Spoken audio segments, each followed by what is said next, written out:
Well, hello, everybody, and welcome back again to Radio Entrepreneurs. My name is Jeffrey Davis, and I'm obviously the host of Radio Entrepreneurs. And we have been streaming daily stories about business, the economy, how people are adapting to COVID and this new economy. And I don't think any industry has had to adapt more than the food industry. So I'm really looking forward to our next interview. But if you notice on the screen, we have my lucky, trusty co-host, Evan Macedo from Sapers and Wallack and FEI, Financial Executives International. Welcome back, Evan. Thank you, Jeffrey. It's a pleasure to be here as always. And I always love being your trusty co-host. Well, that's good. Thank you for saying that. We appreciate it. And our next guest I'm pretty excited about is Cheryl Schondek, Senior Vice President of the Greater Boston Food Bank. Pretty exciting times, or maybe tense times. Welcome, Cheryl. Thank you. Good morning. Thank you. Well, I think it's maybe it's a rhetorical question. Maybe everybody knows what the Boston Food Bank is, but why don't you tell us first what it is? Sure. So the Greater Boston Food Bank is actually the largest hunger relief organization in New England. We are located in Boston, 117,000 square foot LEED certified building, and we distribute food to 190 cities and towns, 9 counties, through our 550 member agencies, so soup kitchens, pantries, shelters. Our trucks span up to Gloucester, down to Cape Cod, and as far west as Framingham, with one simple mission: to end hunger.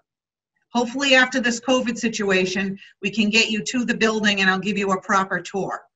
Oh, when it comes to food tours, I'm going back to my roots. It's great. I just need my dad behind me, screaming orders at me, non-negotiable. So Cheryl, I hear you have a very unique role at the food bank. Can you tell us about that? Yeah, great question, Jeffrey. We have a lot of connections relative to the food business. I spent 30 years working for a very large retailer with many facets in that organization, and food is in my blood. I have come to working at the food bank now for 7 years, and my role is quite unique. The title is, as you mentioned, Senior Vice President in charge of food and supply chain operations. So I oversee everything relative to the food coming into the building, oversee the warehouse, the drivers, the logistics, the maintenance of the facility, and the volunteers. We operate 6 days a week, very similar to a lot of the warehouses out in the retail environment. And we open at 4 in the morning. I'm usually here at 5 in the morning. I put my steel-toed shoes on, go down, greet the team, and then start solving problems, just like you would in the food business. It's been exceptional, and I would be remiss if I did not talk about the entire team. A gentleman from the food industry said to me over 35 years ago, surround yourself with good people and you will be successful. And the team at the Greater Boston Food Bank drives me to work every day. We support the mission, but it's because of the team that we have in the building and outside the building, obviously due to the COVID circumstances. That's great. And Cheryl, I think that's leading right up to my next question over here. But I know the Greater Boston Food Bank is not just any, old food bank out there. Can you tell us what sets the Greater Boston Food Bank apart from all others? Sure. So we are part of a Feeding America network. They are very buttoned up. There are 200 food banks in that network that span across the country. And Evan, even though we all distribute food, we do it very differently. Some food banks have a kitchen on site. We do not. Most of it is based on your location, the size of your food bank, how many trucks you have. Again, we talked about our territory in Eastern Massachusetts. But one thing that sets us apart potentially from other food banks, 50% of the food that we distribute we purchase. Last year, we distributed close to 99 million pounds of food. That's 82 million healthy meals. And one statistic that we're very proud of is we look at the nutrient value of that meal. It's got to be a healthy meal to the client. A third was fresh produce, and over 60% are the three items that our clients can't find: produce, protein, and dairy. We're actually proud of the fact that we launched a partnership with 9 healthcare sites. Again, nutritious food to those in need. If you visit one food bank, you'll understand what I'm talking about. Again, even though we all distribute food, it's in different facets. And the best thing about being in a nonprofit is we can pick up the phone and call those other food banks. Before we wanted to distribute the produce, I contacted food banks in California, Florida, and Texas that are in produce-rich states. We're not, even though today our volunteers are sorting some fresh squash from locally grown farmers. But I asked them how we can take some of their best practices and incorporate those into our food bank. You know, Cheryl, just watching the news every day, we hear about food lines in almost every state. Massachusetts has the highest unemployment now, surprisingly, in the country. And I think a lot of it is due to the food industry, retail. You know, a lot of food companies are scrambling right now. Has some of that affected you with this pandemic? Has some of that trickled down to you scrambling as well? Or you found yourself to be a little bit maybe COVID protected versus some other companies? Yeah, I wouldn't say that we are COVID protected. Our resiliency is based on those member agencies, 550 member agencies that are still distributing food to the client. So again, we're the hub, the nucleus. We deliver the food to those pantries, or they pick it up here at the food bank, and the client goes in to get that food. What has happened is our need has increased exponentially. Clearly, we'd love to be a business that's out of business, and what's happening is that the numbers are going in the wrong direction. We're following all CDC guidelines relative to allowing people in the building, cutting back, et cetera, as are the pantries. But the crippleness of the supply chain has also affected us. Food insecurity is defined at a client doesn't know where their next meal is coming from. And prior to that pandemic, 1 in 13 residents in Eastern Massachusetts was food insecure, and 1 in 11 was a child. Feeding America just released new data, and again, those numbers are going in the wrong direction. 1 in 8 is an adult, and 1 in 5 is a child.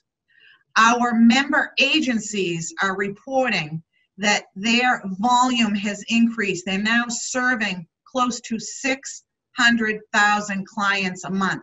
That's 110% increase, same time last year.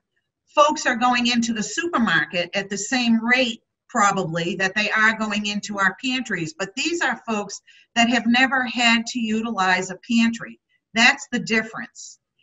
And Jeffrey, we are competing for that same product. So the gaps that we have had on our shelf and in our supply chain, you would see on store shelves.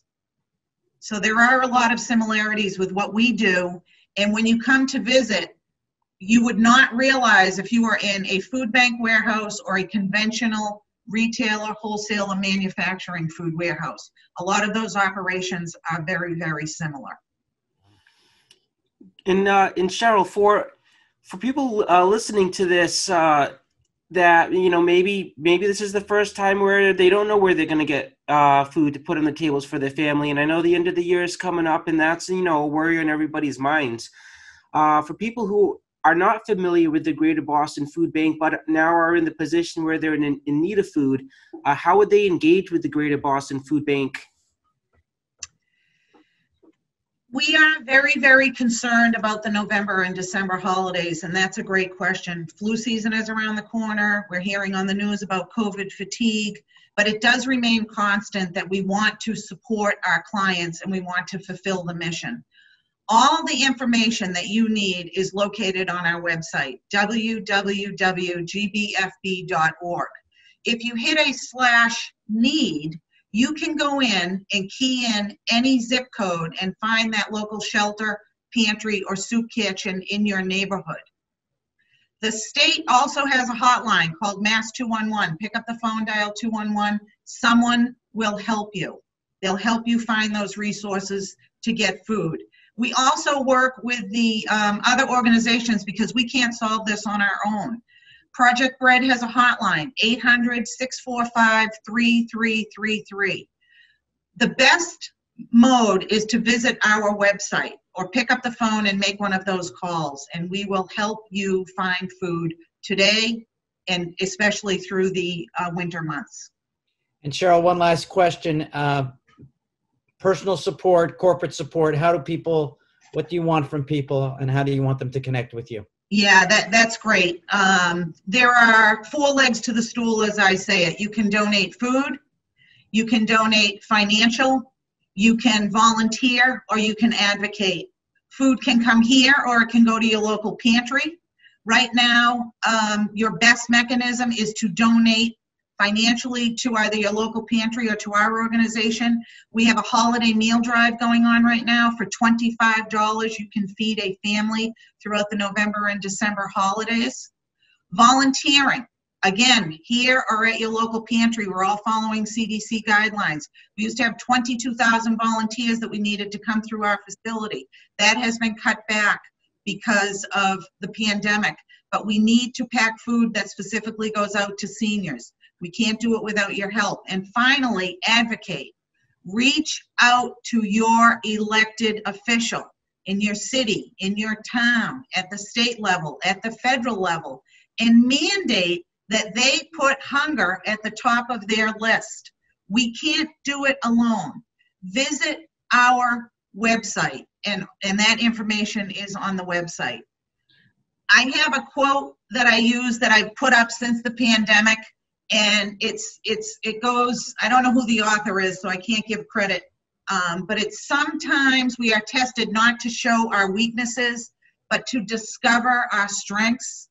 And without the support that we have with companies, the food donors, the financial donors, the volunteers, folks like yourself who are drawing attention to our mission, we can't do it every day without that collaborative effort. So thank you so much for your time today. This has been very. Thank you. I mean, we this is one interview, and you're doing this every day of your life.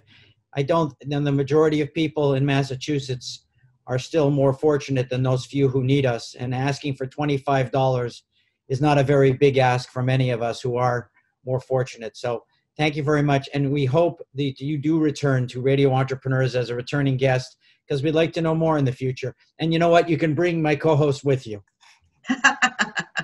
Well, thank you, Jeffrey. Thank you, Evan. Thank you to the team. Stay safe, and we'll see you soon. And before you go, Evan, if someone wants to reach you and maybe connect with you and FEI prior to our next time that we see you, how would they do that? Yeah, absolutely, Jeffrey. So if you want to connect with me at Sapers and Wallack, the easiest way to do that is just to go on our website. It's www.sapers-wallack.com. That has all of our contact information.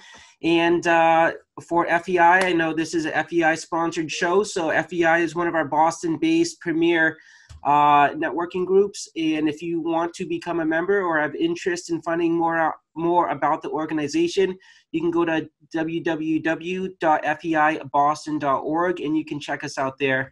Drop me a line, and I'll be happy to meet with you and go over all the different perks of being in it. Oh, that's great. Again, we've been speaking with Cheryl Schondek, Senior Vice President of the Greater Boston Food Bank. We hope everyone who's listening, come on, this is our time to show the rest how fortunate we think we are and take care of everyone else. So thank you very much, Cheryl. Thank you, Evan. Remind everyone, this is Radio Entrepreneurs.